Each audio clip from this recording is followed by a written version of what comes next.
میرے بھائیوں، اپنے اللہ کو راضی کریں۔ جن دکانوں کے پیچھے نمازیں چھوٹ گئیں، جن دکانوں کے پیچھے سچ کو طلاق ہو گئی، جن دکانوں کے پیچھے دیانت چلی گئی، خیانت آ گئی، بددیانتی آ گئی، ہاں اللہ تعالیٰ قیامت کے دن کہے گا بددیانت سے، وہ تو نے جو امانت کھائی لے کے آ، وہ امانت جو تو کھا گیا تھا لے کے آ۔ کہے گا یا اللہ کہاں سے لاؤں، وہ تو دنیا میں رہ گئی۔ اللہ تعالیٰ فرمائیں گے پڑی ہوئی ہے جہنم میں، پڑی ہے، جا اٹھا کے لا۔ وہ جہنم میں کیسے جائے؟ تو فرشتے ماریں گے چل، اور وہ اس کو لے کے چلیں گے، اور چلتے چلتے دوزخ کا سب سے خطرناک حصہ حاویہ، وہاں اس کو لے کے جائیں گے جہاں منافق رہتے ہیں۔ بددیانت لوگ حاویہ تک چلے جائیں گے ایمان ہونے کے ساتھ بھی۔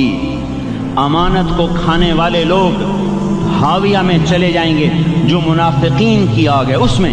وہاں دیکھے گا تو جس کا مال دبایا تھا دنیا میں وہاں پڑا ہوگا، کہے گا اچھا یہاں پڑا ہے، اتنے میں وہ تباہ ہو جائے گا، اس کو اٹھائے گا، کندھے پہ رکھے گا، پھر اوپر چڑھنا شروع کرے گا، چڑھنا شروع کرے گا، چڑھنا شروع کرے گا۔ جب دوزخ کے کنارے پر آ جائے گا تو وہ اس کے ہاتھ سے چھوٹ جائے گا اور پھر حاویہ میں جا گرے گا۔ اس کے ساتھ فرشتے مار کر پھر کہیں گے جا واپس لے کے آ، پھر یہ واپس جائے گا، پھر اسے اٹھائے گا، پھر کندھے پہ لے کے چڑھے گا اور چڑھے گا اور چڑھے گا۔ جب کنارے پر آئے گا تو پھر اس کے ہاتھ سے چھوٹ جائے گی، اس کے پھر فرشتے مار کے نیچے گرا دیں گے، جا لے کے آ۔ اب یہ کبھی اس میں سے نہیں نکل سکتا۔ اس کمانے سے توبہ کریں، یہ کمانا جہنم میں لے جائے گا۔ اور ادھر دوسری سنو، سَيَعْلَمُونَ الْيَوْمَ مَنْ أَصْحَابُ الْكِرَامِ، ایک فرشتہ اعلان کرے گا آج پتہ چلے گا عزت والے کون ہیں، آج پتہ چلے گا عزت والے کون ہیں۔ أَيْنَ الَّذِينَ تَتَجَافَى جُنُوبُهُمْ عَنِ الْمَضَاجِعِ، کہاں ہیں راتوں کو اٹھ کے نمازیں پڑھنے والے؟ ارے میرے بھائیو، یہ نماز کی غفلت بہت بڑی ہلاکت ہے۔ میں کیسے سمجھاؤں؟ میں تو جب بھی جمعہ پڑھاتا ہوں میں یہ مضمون ضرور بیان کروں۔ مجھے جب یہ مجمع نظر آتا ہے تو میرا دل ٹکڑے ٹکڑے ہو جاتا ہے کہ یہ 8ویں دن آتے ہیں اور باقی دن کہاں ہوتے ہیں؟ یہ کیوں نہیں سمجھتے؟ ان کے آنکھ کیا ہو گیا؟ ان کے کانوں میں ڈانٹ لگ گیا، یا دل کے اوپر کوئی پردہ آ گیا، یا میں کوئی عربی میں بات کرتا ہوں جو سمجھ میں نہیں آتی، یا میں کوئی ان سے چندے کا مطالبہ کر رہا ہوں، یا کوئی اپنی ذات کے لیے سوال کر رہا ہوں، یا اپنی شخصیت کی دعوت دے رہا ہوں۔ آج نماز عزت دلائے گی، سب سے پہلا اعلان ہوگا، کہاں آج پتہ چلے گا عزت والے کون ہیں، کہاں ہیں راتوں کو اٹھ کے نماز پڑھنے والے اور اللہ کے نام پہ خرچ کرنے والے۔ صرف نماز نہیں، زکوٰۃ بھی دینی پڑے گی۔ پیسہ ہے زکوٰۃ نہیں دے رہے، پیسہ ہے اللہ کے نام پہ خرچ نہیں کر رہے۔ بھائیو، اللہ کے نام پہ خرچ کرنا سیکھیں، اللہ کے واسطے اپنے آپ کو سادگی پہ لائیں اور اللہ کے نام پہ لٹانا سیکھیں۔ اللہ آپ کی نسلوں کو واپس کرے گا، صرف آپ کو نہیں، آپ کی نسلوں کو واپس کرے گا۔ آپ اللہ کو قرضہ دے رہے ہیں، کسی ایسے ایرے غیر کو قرضہ نہیں دے رہے۔ یہاں مسجدیں والے چندے مانگ رہے، بھائی مسجد کو چندہ دو، مدرسوں والے چندے مانگ رہے، مدرسوں کو چندے دو۔ یہ تو مسلمان کی غیرت کے خلاف ہے کہ اللہ کے گھر میں مسجد کے لیے چندہ مانگا جائے، اور کہیں صندوقچیاں پھرا رہے، کہیں وہ جھولیاں۔ ایسی مجھے شرم آتی ہے، یہ کرنے والوں پر بھی میں کیا کہوں، ان کی عقلوں پہ بھی پردہ ہے کہ اللہ کے گھر میں مخلوق کے سامنے جھولی پھیلاتے ہیں، اور پھر ان مسلمانوں کی آنکھوں پر بھی پردہ ہے کہ ان کو غیرت نہیں آتی کہ مسجد کے لیے جھولی پھیلائی جا رہی ہو، اور یہ گھروں میں اچھا خاصا کھاتے پیتے ہوں اور مسجد کے لیے جھولی پھیلائی جائے اور مسجد کے لیے صندوق رکھے جائیں، اور ہر نماز کے بعد مدرسے کے لیے لوگ چندہ مانگ رہے ہوں۔ یہ ایمانی اور غیرت کے خلاف، مسلمان کی سخاوت کے خلاف ہے کہ اس طرح مسجد کے لیے جھولیاں پھریں اور مسجد کے لیے صندوق پھریں۔ ہم تو اللہ کے نام پہ بے دھڑک لگائیں، اقیم الصلاۃ و آتوا الزکاۃ، اقیم الصلاۃ و آتوا الزکاۃ 67 دفعہ یہ حکم چلا ہے، اور ہر دفعہ زکوٰۃ کے ساتھ نماز نماز زکوٰۃ زکوٰۃ نماز نماز زکوٰۃ زکوٰۃ نماز۔ نماز پڑھنے والے زیادہ ہیں نسبتاً زکوٰۃ دینے والوں سے، زکوٰۃ دینے والے تھوڑے ہیں، پیسہ جاتے ہوئے جان جاتی۔ ہمیں نہ دو، اپنے غریب رشتہ داروں کو تلاش کر کے دیں، اپنے غریب رشتہ داروں کو، اپنے غریب پڑوسیوں کو۔ آج جو صحیح دیانت دار تنخواہ دار ہے وہ بھی مستحق زکوٰۃ ہے اگر وہ دیانت دار ہے تو۔ اگر رشوت نہیں لیتا تو آج کا ایس پی بھی مستحق زکوٰۃ ہے۔ میرا ایک دوست ایس پی کہنے لگا میں زکوٰۃ کا مستحق ہوں، حالانکہ میں ملتان کا ایس پی ہوں، کہ 15 دن میرے گھر میں کبھی سالن پکتا ہے کبھی نہیں پکتا۔ اپنے اوپر صرف خرچ کرنا۔ بچے کو کھلونے کی خواہش تھی، 1000 روپے کے کھلونے لے کے دے دیے، کیا ظلم ہے یہ؟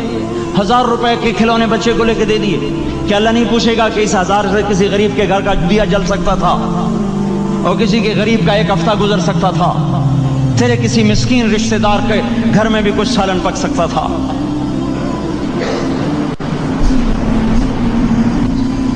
رزق دیا تو اس کا ہوش نہیں کہ اس کا حق ادا کریں، جان دی تو اس کا ہوش نہیں کہ اس کا حق ادا کریں۔ سجدہ جان کا حق ہے، اور زکوٰۃ اور صدقات یہ مال کا حق ہے۔ میں کب اپنے لیے مانگ رہا ہوں؟ میں کہہ رہا ہوں اللہ اپنے غریب رشتہ داروں کو دیں، ان کو تلاش کریں اللہ کے واسطے۔ اپنی بیویوں سے پوچھو سونے کی زکوٰۃ دی ہے؟ دے، ورنہ تو خود پکڑی جائے گی، تیرا زیور تیرے لیے گنجا سانپ بن کے تیری زبان کو ڈسے گا۔ ان کا میں نے تو بچیوں کے لیے سنبھال کے رکھا ہے، اس کی زکوٰۃ دو پھر ٹھیک ہے، ورنہ اسم کو توڑ کے اس کی زکوٰۃ دو، نہیں تو یہ مال پکڑوا دے گا قیامت کے دن۔ نماز نہیں چھڑا سکتی اگر زکوٰۃ نہیں دی، اور زکوٰۃ نہیں چھڑا سکتی اگر نماز نہیں پڑھی۔ مسجد بنا دی 50 لاکھ میں، اگر خود نمازی نہیں تو یہ مسجد بنانا اسے جہنم سے نہیں بچا سکتا۔ میرے بھائیوں، اپنی جان کا بھی صحیح استعمال کریں اور اپنے مال کا بھی صحیح استعمال کریں۔ ہم ایسے اندھے نہیں ہیں کہ جو بچے نے چاہا لا کے دے دیا، جو بیگم نے مانگا اٹھا کے دے دیا۔ نہیں نہیں، ہم پہلے دیکھیں گے اپنے اوپر۔ حضرت عثمان رضی اللہ عنہ کے پاس ایک سائل ہے، حضور سے مانگنے آیا، آپ نے کہا عثمان کے پاس چلے جاؤ۔ عثمان سے مانگنے گئے تو آگے بیوی پہ لڑ رہے، کس بات پہ؟ یوں کہہ رہے وہ باہر چھوٹے چھوٹے گھر ہوتے تھے تو باہر آواز آ رہی، بیوی کو کہہ رہے اللہ کی بندی رات تو نے چراغ میں بتی موٹی ڈال دی، وہ بتی ڈالتے تھے نا اس کی روئی کی، تو تیل زیادہ جل گیا۔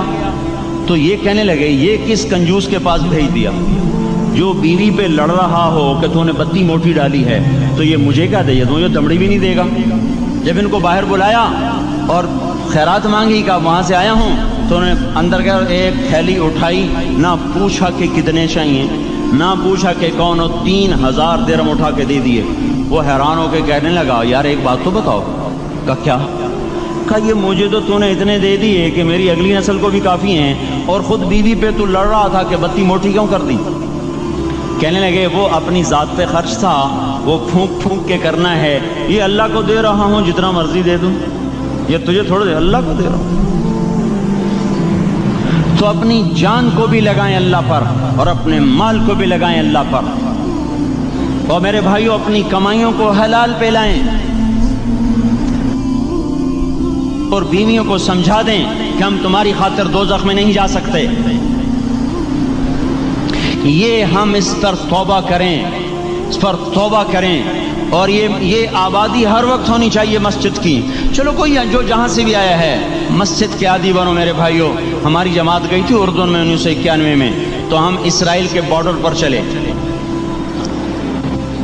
انہوں نے بتایا کہ یہ ہم سے آمد رفت بات چیت ہوتی رہتی ہے، چونکہ کچھ عرب ادھر رہتے ہیں کچھ عرب ادھر رہتے ہیں، رشتہ داریاں ہیں۔ تو کہا یہ یہودی ہم سے پوچھتے ہیں تمہاری فجر میں نمازی کتنے ہوتے ہیں اور تمہارے جمعے میں نمازی کتنے ہوتے ہیں؟ ہم نے پوچھا یہ تحقیق کیوں کرتے ہو؟ ان کا ہماری کتابوں میں یہ ہے کہ جب فجر کی نماز کے نمازی اور جمعے کی نماز کے نمازیوں کی تعداد برابر ہو جائے گی تو یہودی دنیا سے مٹ جائیں گے۔ اب یہاں فجر میں 1.5 صف ہوتی ہے اور جمعے میں باہر بھی صفیں بنی پڑی، چلو میں کہتا ہوں مان لیا 1/3 طبقہ باہر سے آیا ہے، یہ 2/3 تو یہیں سے اٹھ کے آیا ہے، یہ کیوں نہیں ہر نماز میں آتا؟ میرے بھائیوں اپنے حال پہ رحم کریں، اللہ کے واسطے میری پکار کو سنیں۔ میں آپ کو کوئی فلسفہ نہیں سمجھا رہا، میرا روزانہ ہر جمعہ جب آتا ہوں میں یہی مضمون بیان کرتا ہوں، میں روزانہ آپ کو نیا بیان سنا سکتا ہوں۔ 360 دن ہیں، میں اللہ کے فضل سے آپ کو روزانہ نیا 360 دن میں آپ کو 360 نئے بیان سنا سکتا ہوں۔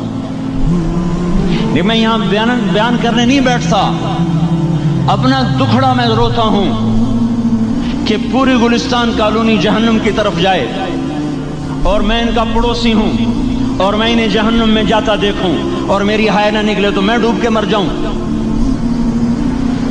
جلتا کتا ہم نہیں دیکھ سکتے اور اس ہماری آنسو نکل پڑیں، چوہے کو ہم جلتا نہیں دیکھ سکتے اور میں اتنی شکلوں کو جہنم میں جاتا دیکھوں۔ جس نے فجر آج نہیں پڑھی اس نے پر جہنم کو واجب کر لیا، جو اب آئندہ اثر نہیں پڑے گا اس پر جہنم واجب ہو گئی۔ پھر میں کیا مضمون بیان کروں، کیا فلسفے بیان کروں؟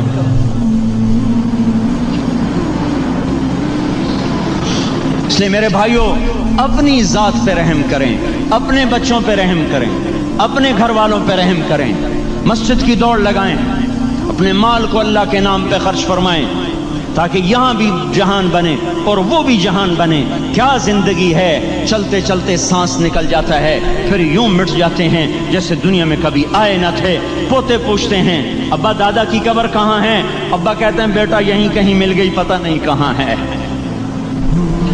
آج تو اگلی نسل دادے کی قبر نہیں دیکھ سکتی۔ ہم اس دنیا کی خاطر اللہ کے باغی ہو جائیں۔